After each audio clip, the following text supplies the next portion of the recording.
Halo na may laman na bihon. At ang hitsura, mukhang empanada at may pasos pa. At ang masarap na pastil na ito, simple lamang ang ingredients.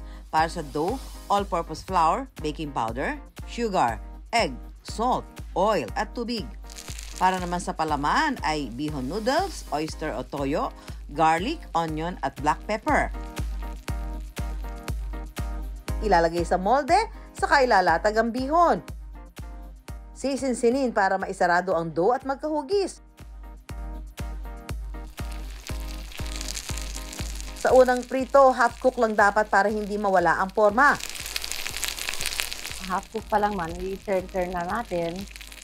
Para ma-achieve ang ultimate crispy goodness ng pastil bihon, ipiprito ito sa pangalawang beses. Okay. Okay na, pwede na. Ganito lang. Ang pastil bihon, mas pinasarapan ng hot sauce. 7 pesos lang kung ibenta. Siyempre, nag-start ako konti lang, tapos hanggang tumataas-taas na yan daily, nalaman na nila na may mas masarap na pastil dito sa Zamboanga. Tumaas yung yung income namin. Start from 30 to naging 50 or 60 na.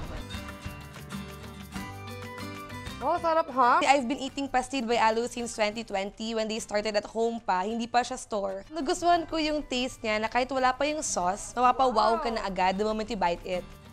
Yung pastil mismo, crunchy siya. Yung sa sauce naman, matamis na manghang. Uulit-ulitin. Araw-arawin kung pwede. Pinaniniwala ang tinawag din ito na pastil dahil hango raw ang inspirasyon nito sa pastel goreng o Indonesian pastel, isang deep-fried pastry na puno ng minced chicken, mga gulay at pansit bihon. Natuwa din mga Muslim tribe na meron palang Christian na nagbebenta din na delicacy nila. Tulad ng maraming bagay, kahit ang mga pagkain nagkakaroon ng mga pagbabago. Nag-iiba o nadadagdagan ng sangkap o mas pinasasarap. Pero hindi nawawala ang lasang patok kay Juan.